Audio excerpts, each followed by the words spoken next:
What's up, guys? Welcome back to the channel, Third Gen Junkies.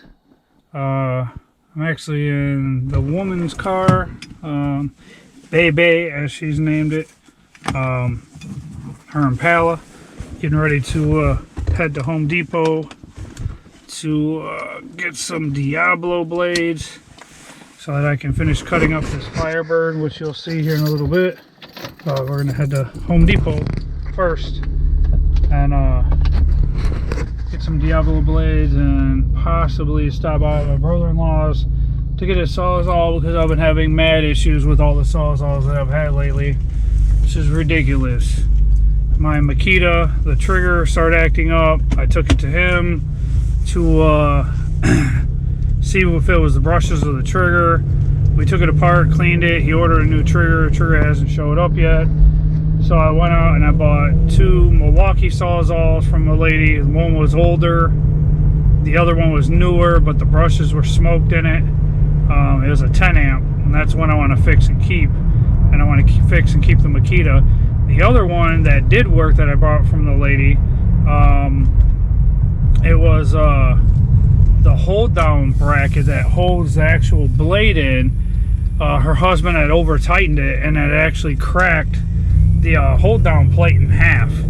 So when I went to use it, any pressure I would put on the sawzall blade trying to cut through this car, the blade would just bend up and pop out of the holder. So my brother-in-law says that he has two sawzalls, but they're buried in his garage. So I might have to stop over there and climb over stuff and dig in stuff and whatever and find it. Because I do have another sawzall, my $20 Harbor Freight. The problem that I have with that is, I mean, you get what you pay for. It's a $20 sawzall. It's cool to the point it's got the quick disconnect for the blade. You can push a button and you can rotate the head, 360 degrees and lock it in different ways and still hold the trigger a certain way. The problem that I have with that $20 sawzall is the fact that I bought the warranty on it, and the first time I ever used it, it didn't even fucking work right out of the box.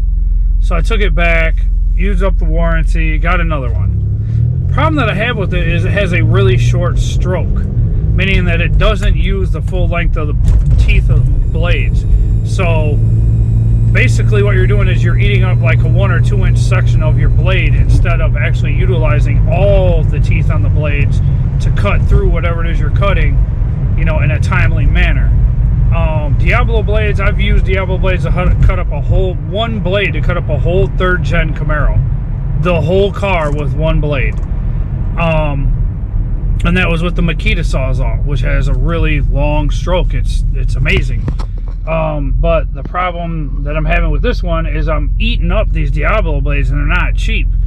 I bought a Milwaukee blade and it was the same thing. It ate up the center section of it to where I had to hold the blade closer, the sawzall closer to me and use just like the tip of the blade, because those teeth were sharp and the middle section of the blade were dull because only like a 2 inch section was ate all the way down to nubs. There was nothing left. It wasn't even cutting. So I really, really do not want to use this Harbor Freight sawzall. So I'm probably gonna head to Home Depot. I'm gonna get the blades because my mother-in-law for Christmas had got me a $75 Home Depot gift card, which I was going to add some money to it and buy a Milwaukee 1/4 inch drive ratchet, but I rarely use a 1/4 inch drive. Most of the time I have nut drivers and stuff smaller, and for that small stuff I don't mind using the actual hand ratchet. But it is nice when you're doing a heater core on a 3rd gen. There's one screw that is extremely hard to get to. You have to take the dash pad off. You have to look down into the car while standing outside of the car, look through the windshield, and use like 17 extensions on a 1/4 inch ratchet to get in there and get on this one screw for the door that covers the heater core. So in that aspect, I mean, the 1/4 inch ratchet, it's worth it. But I don't know if I'll get as much use out of it as what I would pay for it. But my brother-in-law is also looking into possibly upgrading the stuff that he has, and he said he might possibly give me his standard Milwaukee stuff, which would be good. I mean, if he's upgrading to the Fuel brand, you know, more torque, more power. I usually just, most of my power stuff is all, it's Harbor Freight. You know, I have the Earthquake EXT, the XT stuff, and I have no problem with it. I mean, it's actually, all of it's held up really well. I have the extended warranties on everything, and I actually broke my 3/8 ratchet in half one day. I should have broke the bolt loose, but instead I tried to use a ratchet, and, you know, like a normal ratchet, and try to break it loose, and I snapped it clean in half, took it back, used up the warranty, got a new one, and paid the little $15 for another warranty to cover that one.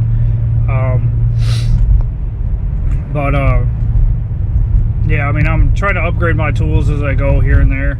I've never really messed with like Milwaukee or Bow Stitch or DeWalt or any of that stuff. It's always been, well, within the last, well, hell, since right before my engagement 2 days ago, I've always had hand stuff. It's always been manual. I've never used anything electric. And then when I got with my now fiance, she had encouraged me to actually get, you know, battery powered electric. Even though I did have air, and I have an air compressor, and I have air tools, I just got sick and tired of dragging the hose all over the place and not having enough length and fighting and fussing, and just, it was getting really old. So when she encouraged me to go ahead and you know, and she bought me my 1/2 inch ratchet, or my 1/2 inch impact, for Christmas 2 years ago. And then all the other stuff, you know, went on sale over time, and I would use the 20% off coupon on top of it being on sale. And I bought all the stuff, you know, over time and over the last 2 years, and now I have, you know, all electric stuff, which is nice.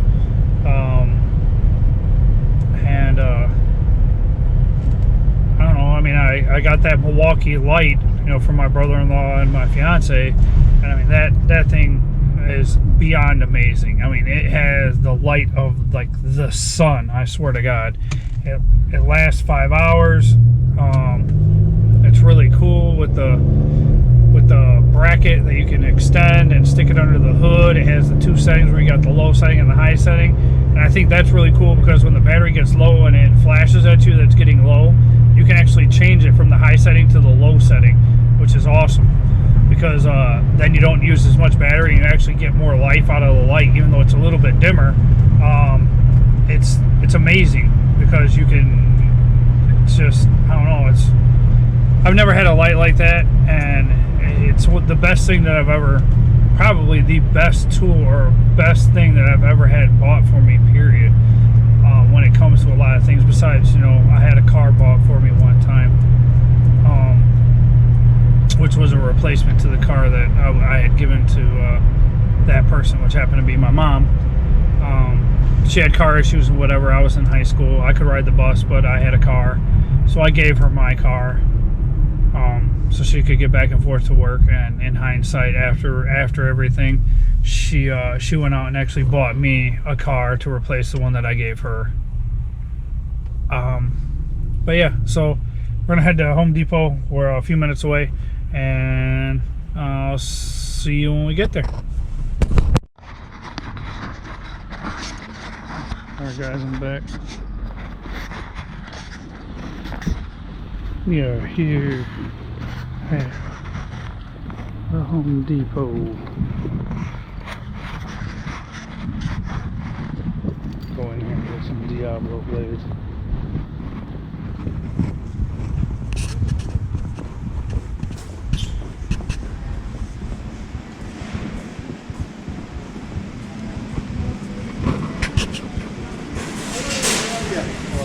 Morning. Morning.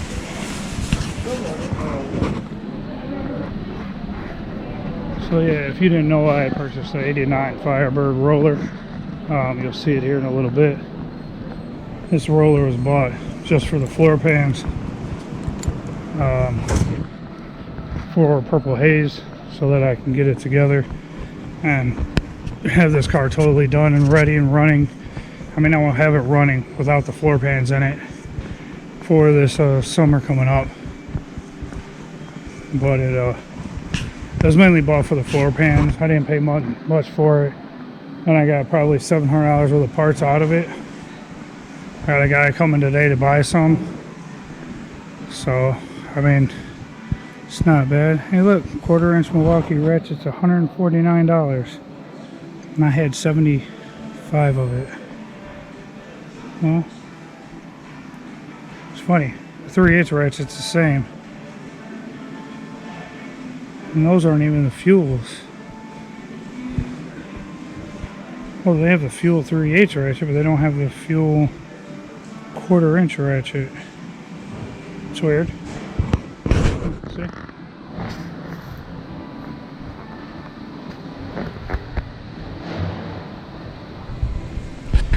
But yeah, so we're gonna go over here and get us some Diablo blades so that we can cut this damn car up and get the rest of the floor pans out of it, get everything else ready to go, cut it up and quarter it so this next Saturday I can get it gone, take it to the scrap yard along with some other stuff. The scrap yard's right at the end of my block, and here we are. Milwaukee Diablo, thick metal, medium metal, thin metal. It's like $5 for one blade. I have a flea market that's not far from our house where this guy bought a whole bunch of these Diablo blades in a like a big package deal or something. And I usually get them from him for like $1.50 a piece. Only problem is I'm not, half the time he's not there. Sometimes he's not. Sometimes he is. So let's see here. See what we're gonna grab. Because I usually get the 9-inch or the 12-inch. I think it's the medium metals is the one that I normally use, because the thin metal ones aren't bad either. They tend to go through a lot of the they tend to go through the sheet metal pretty well, so I'll probably grab one of those, and then probably grab 2 of the medium metals. These are the ones I tend to use a lot of, but these ones actually eat through pretty well. I probably only use one of these to finish the car off and cut it up into sections, because the whole center section of the car, the whole center section of the car is the last thing that's going to get cut out. So I got to move the jack stands from the front bumper horns to the middle of the car, and then cut the center section of the car out, move the back bricks and everything that's holding it up to the back as well. Seeing these blades right here, I bought a couple of these guys. They're $20 a piece, and they actually are really awesome. But if you're not cutting through like super thick, I mean really thick steel, it just like bounces right off the thin steel. Like it doesn't like biting into thin sheet metal. So that's why I only buy one here and there. And plus, I mean, they're $20 for one, and it's kind of ridiculous. Pricing is crazy, but these are the better blades. I mean, you have all these other blades. You have Milwaukee, you have Avanti Pro, and to be honest with you, everything that I've came across has not worked at all. I mean, literally at all good compared to what these Diablos do. I mean, the Diablo blades are absolutely ridiculous. I mean, they cut through like a hot knife through butter. And as long as you have a good, as long as you have a really good sawzall, I mean, they just eat and eat and eat, and they just keep right on eating. I mean, they're awesome. But yeah, we'll go up and pay for these. Head over to brother-in-law's, grab his sawzall. But yeah, we'll get this stuff paid for, and then we'll stop by my brother-in-law's. See you in a bit.